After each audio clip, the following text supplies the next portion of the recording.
Another May, another June, another sunny afternoon, another season, another reason for making whoopee.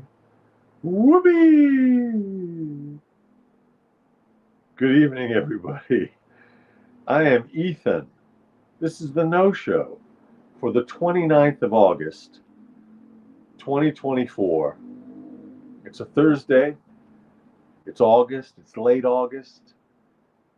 We're nearing the end of the first quarter of the 21st century.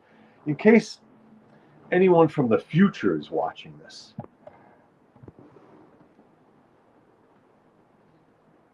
I want to give you a little recap about how this quarter of the century has been going so far. It's been a doozy. It started with some real drama, some strife, some warfare, some famine, some global warming, some typhoons, hurricanes, volcanoes, earthquakes, disasters, man-made and from Mother Nature. But there have also been some good things, some good songs, some good movies, some good books, some good poems. I presume I don't really read much poetry.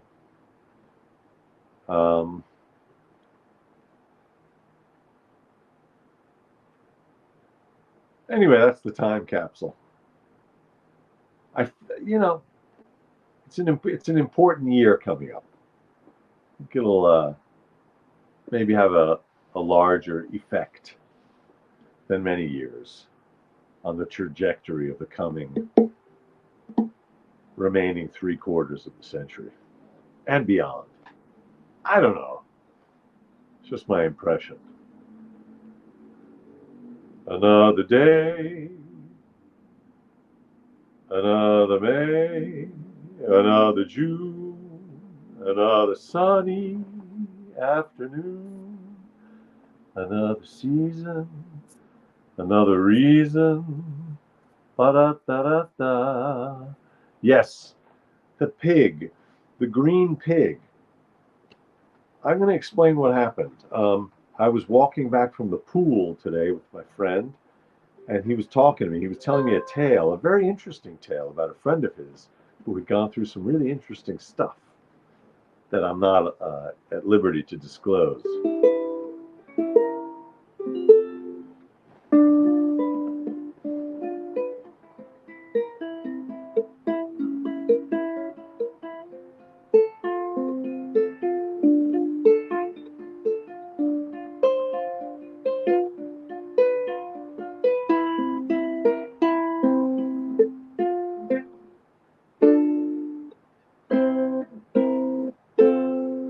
And there, sitting at the side of the road, was a van. It was a black van with a green pig on the side. And I had to interrupt what my friend was telling me to take a photo of that green pig. I found the green pig kind of attractive.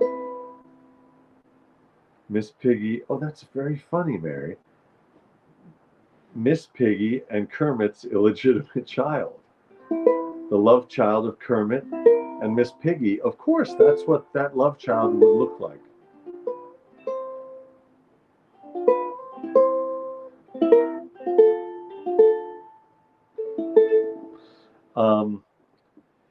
Yeah, so that's the thing. I had a joke on my comedy special about those pictures of pigs and cows on the side of meat trucks and how misleading they are, because the pigs and the cows always look very happy. But of course, that's false advertising. And then I was advocating for, if you want to have a picture of a pig or a cow on the side of your meat truck, it should be realistic.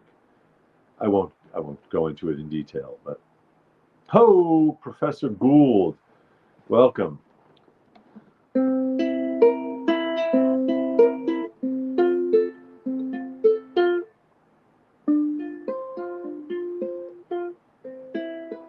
Hello, Professor Gould.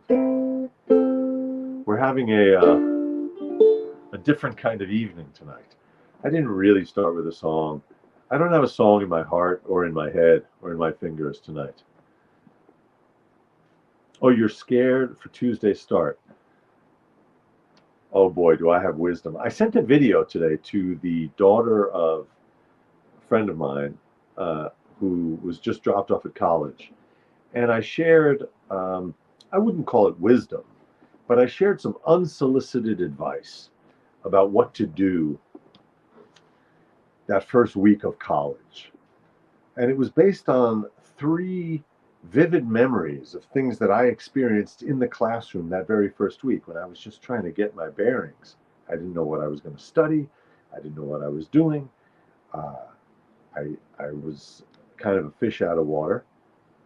And so I shared, and maybe these little anecdotes could be relevant to you starting your work on the other side of the podium as a professor. I think they will be. Okay.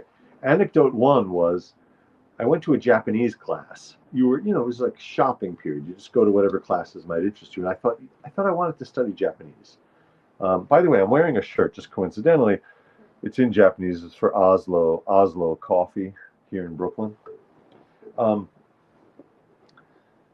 went to that Japanese class, and it sort of felt like a little bit of a hippie scene. Like people were sitting on couches and on the floor, and there was a professor. I think she was showing the textbook and explaining how the class would go.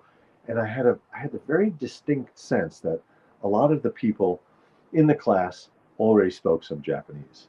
They were from Japanese families, maybe, or they had taken Japanese in their schools, or somehow they had some exposure to the language, or even could really speak it and write it. And that was the last I went once, and that was the end of it. I don't know exactly what went through my head, my 17-year-old head, but it was something like, I don't know. Doesn't seem like this is the spot for me. I kind of wish I had stuck it out, just and ignored my instinct at that point. Anecdote 2, I'm in a math class. I really liked math in high school.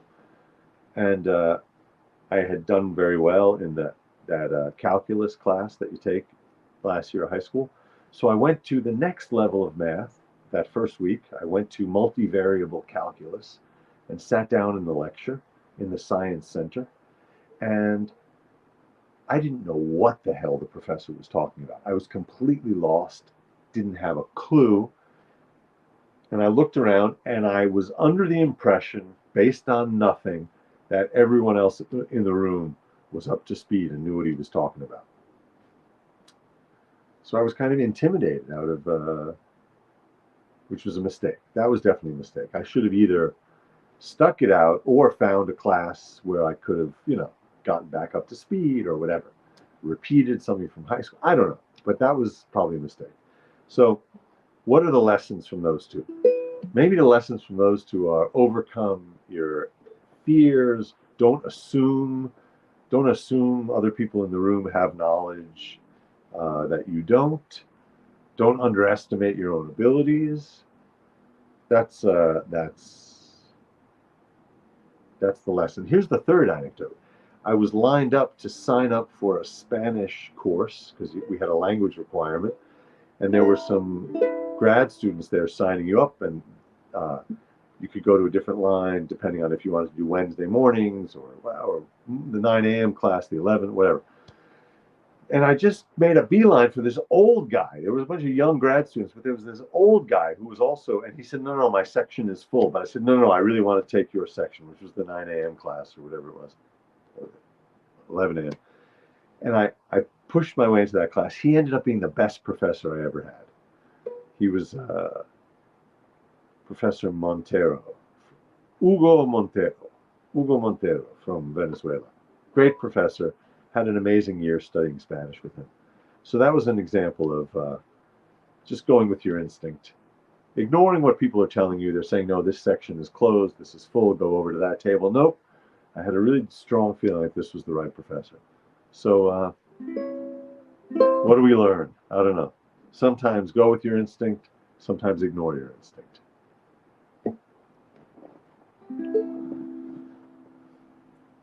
Da da da da da da da da. Da, da, da, da, da, da, da, da.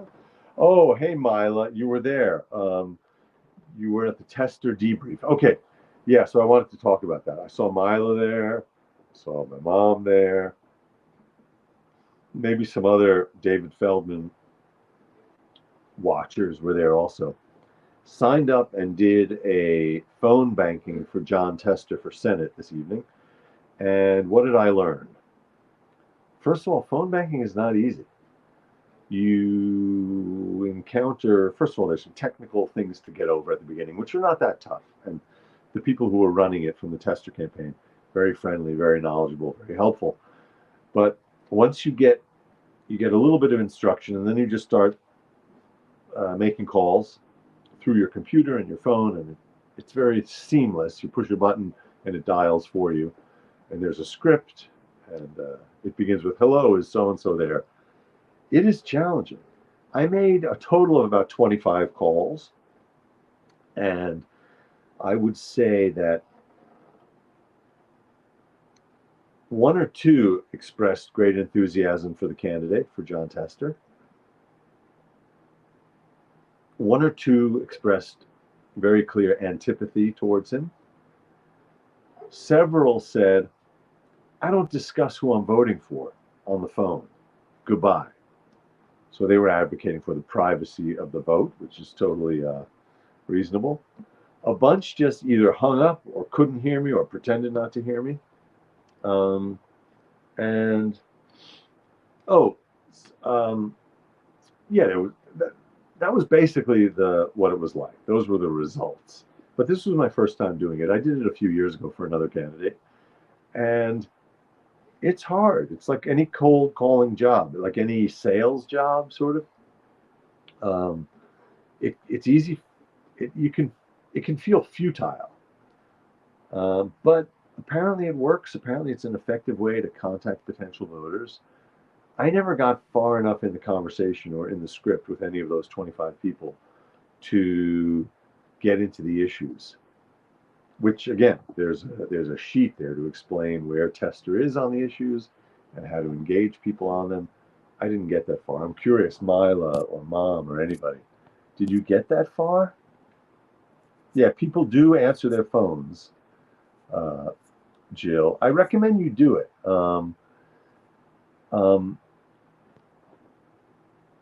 Try it. My feeling is, and I went into it with, they give you a very good little bit of advice. Do not be discouraged. If you get 5 hangups in a row, 10 hangups in a row, just keep going. It's like a lot of things. First of all, at the beginning, it's harder. The first time you make a call, the first hour you do it, it just feels a little uncomfortable.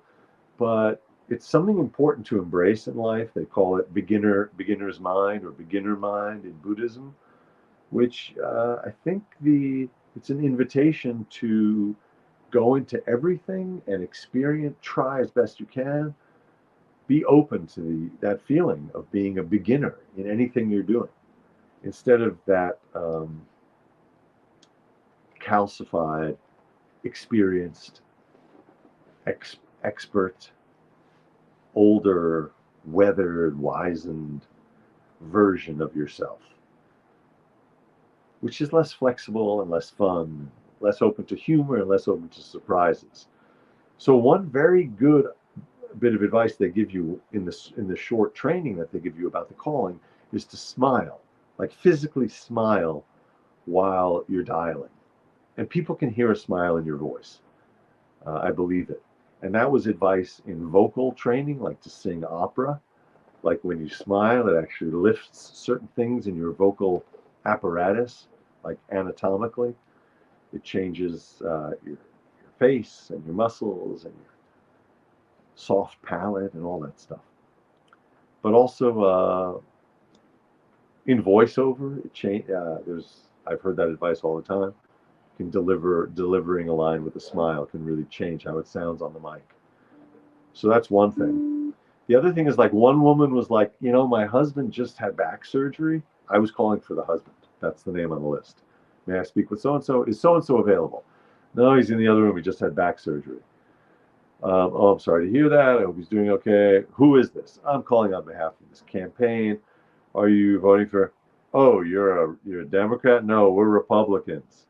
Um, all right. I wish you well, and I wish your husband well. So even if there's nothing to be gained electorally, um, you can just have a decent human interaction with someone on the other end of the line, even in that context. So that's kind of a nice thing about it. Um, there was a lot of there were a lot of calls that the person picks up. I say, "Hi, is so and so there?" And then there's just sort of silence. And I don't know if that means they couldn't hear me or they were already hanging up on me. Um, it's interesting because I I've described on the show before how I was very briefly a waiter right after college one summer, and I was fired very quickly for being incompetent as a waiter. And then I begged my way back into the job, and they fired me again correctly. And what that gave me is a lifelong appreciation for how difficult that job is. Some people, I'm sure, have a talent for it, and it's not difficult for them. But I know it can be a very stressful, very difficult job in which the people doing the job can often not get a ton of respect or um, sympathy from the customer. I can't say I've always kept that in mind, but it gave me doing that gave me the firsthand experience of how difficult it is, and so it's changed how I interact with waiters, service people in general. Again, not that I'm always a model citizen in that regard, but similarly, doing some cold calling on behalf of a candidate can give you a lot of appreciation for how hard that job is. And we get those calls all day and we start behaving in ways that maybe we are not proud of towards those people. And doing it, being on the other end of that, is a very nice reminder of the fact that, the other person who's calling is just doing a job, either for pay or for political reasons or for religious reasons or whatever their reasons are. Yes, they're inconveniencing you. Maybe they're bothering you. Maybe you wish you hadn't picked up. But you can do frequently what I'll do is I'll say, "Oh, thank you so much for calling. I'm not available. Please, you can email me, but do not call me. Thank you so much, and God bless." I'll say something positive and some sort of an affirmation, even as I'm hanging up on them, which, again, that's not the perfect response, but keeping it positive, I think, is nice. Instead of being like, "Do you know who I am? Do you know how busy I am? How dare you call me? Go to hell." Not that anyone's really telling these people to go to hell. But I did have a few people say, one woman said, "Oh, you're calling from Tester? He's a bad man." And meanwhile, I don't have a lot of knowledge about the campaign beyond what they told me in the training. So I did not engage in any sort of argument. I asked, "Oh, well, what issue? Oh, no, this was with one of the undecideds. What issue is most important to you?" "The economy." "Oh, well, his opponent is actually from out of state and is a fat cat and is self-dealing," or whatever the case may be. So I tried my best. Maybe out of the 25, 30 contacts I made, maybe I influenced one person in the direction. But as the guy from the Tester campaign was explaining in the training, this is an election that could actually be decided by a few hundred votes rather than by 10,000 or 1,000. Apparently, these elections out there can be very close. So if you do this once a week and influence one or two people a week, that can add up to a few dozen people times a few dozen callers can actually change the course of the election. What I'm saying is I'm not going to give up. I'm going to do it again, even though it was very challenging. I see, Dawn, you say you have family in Montana. That sounds good. Mila says, reached one Tester voter out of about 40 calls. Yeah, that was about the same with me. It was like 2 out of 25. Made it. Yeah, Jill says you called for Obama in Ohio in '08. Very few people were receptive. Absolutely. Very few people are receptive. Many people won't talk. Many people won't pick up. Many people immediately hang up or whatever. But again, it's all the idea is that this is happening. The success is on the margins. So you just, with humility and with patience and with forbearance, you continue to make the calls in spite of the challenges and the difficulties and knowing that the numbers are what they are. I'm very used to this from my profession. As an actor, I do lots and lots of auditions and I get some gigs. The ratio is very much like the ratio in this calling tonight. 1 out of 25, maybe 1 out of 40. You do a lot of auditions to get a job. So I'm kind of used to it. So I guess in that regard, I'm I've exercised the rejection muscle more than most people. Mila says she was advised to smile on the radio. Absolutely. Uh, uh,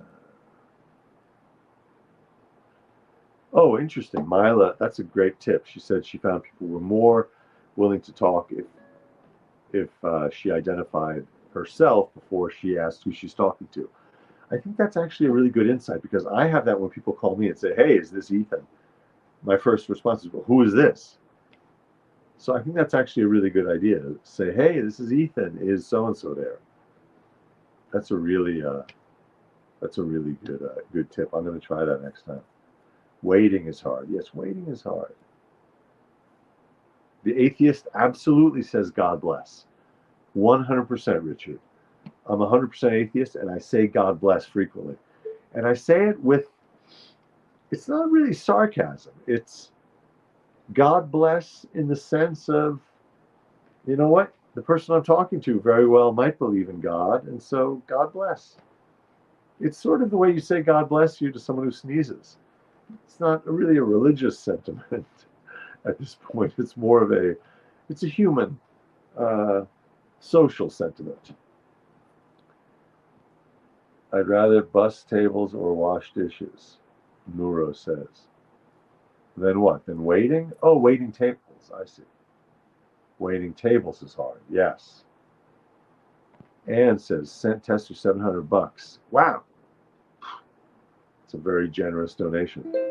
Okay, I'm going to send Tester a few bucks also. That's a great idea to make up for my poor ratio in converting people with my phone skills this evening.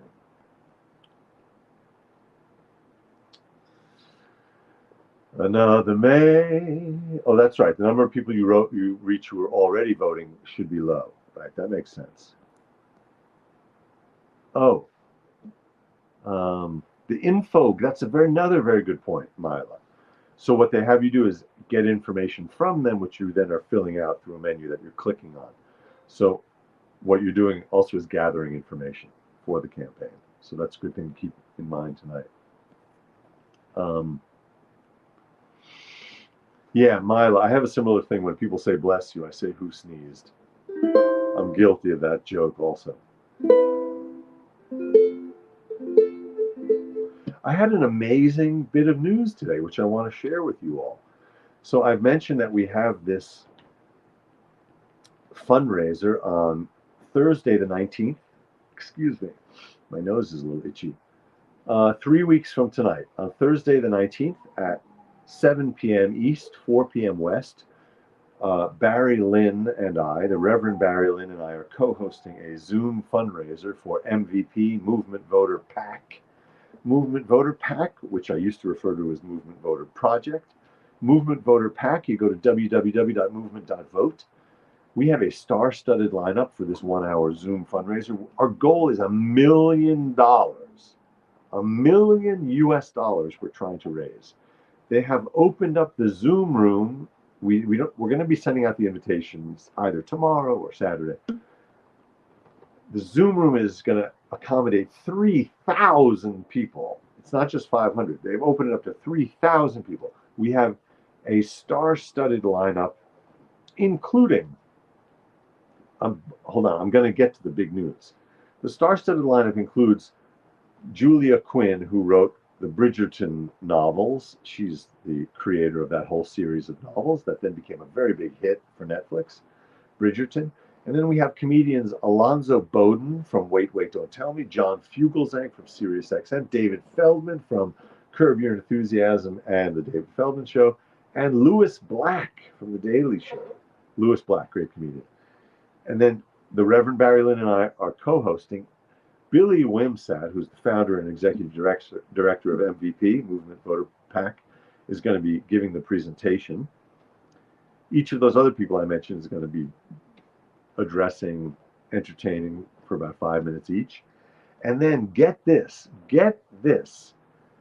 guess who we got as our MC for the show? Our MC for the show is none other than national treasure, national hero, Maryland Congressman Jamie Raskin. Jamie Raskin is going to be the MC of our event. Can you believe it? It's incredible news. I was thrilled to find out. Jamie Raskin of, January 6th Commission fame. Yes, Jamie Raskin will be our MC. And that amazing lineup of people. So I hope you can join us on September 19th, Thursday, September 19th. Yes, Jamie Raskin, Neurogeezer, the Jamie Raskin, is going to be emceeing our fundraiser. So please tune in. And that should help attract more people, more dollars, and a different demographic than the comedians, possibly. There'll be some overlap, and we're trying to raise $1 million for MVP. MVP, every dollar that Movement Voter PAC gets goes to local grassroots organizations involved in getting people to vote. Progressive leaning, yes, and in key battleground states. So, another day, another Zoom, another sunny afternoon, another season, another reason for making whoopee. La da da da da da da da da da da da. La da da da da da da. Ya da da da da da. Another May, another June, another sunny afternoon. Oh, that was Eddie Cantor's song, that's right. Another season, another reason for making whoopee. How many joints should I start with? 3? I don't know. Thanks, Richard. Thanks, Neuro. Thanks, Ann. Thanks, Mary in Chicago. Thank you, David. Thank you, Mila, Dawn, McJet. Thank you. Thank you, Father. Thank you, Mother. Thank you, Jill. Thanks, everybody, for tuning in. La da da da da da. David says they won't forget. Even the inconvenience of answering the phone will make you think about the election. I guess that's true. Even if it annoys the heck out of you, it puts the election suddenly on your mind.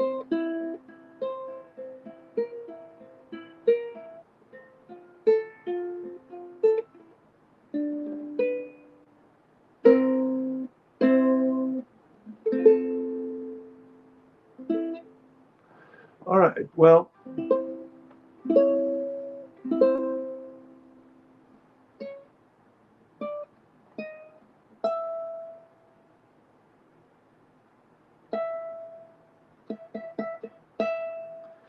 all right, tonight's show maybe a little different than your average show. Musically a little different. I have my you're not going to believe this. This is crazy. I have this shoot tomorrow for this show produced by Amazon Studios. They want me to have a mustache, and as I mentioned, they keep reminding me to have the mustache. I thought we were done with that. This morning, I get an email from my agent saying, remember, this is an email forwarded from the casting director, remember, mustache. I wrote back, and then I texted my agents. I said, are they kidding me? They're reminding me again about the. Okay, that's that. So I sent a video to my agent saying, I have the mustache. Okay, I thought we were done. This evening, I get a text message. I get an email from the second AD, the second assistant director, saying, can you please send a selfie to me to forward to hair and makeup? I think this is them again checking. I wrote back, I said, here's a selfie. I think these people are not going to believe that I have a mustache until I'm sitting in their chair and they're tugging on it. So I will report back tomorrow about how my mustache was received. That's the facial hair update. And I will see you all tomorrow night. And every night here on YouTube, I'm Ethan. This is the No Show. It happens every night at 9. Thank you very much for your eyes and your ears. I will see you tomorrow night.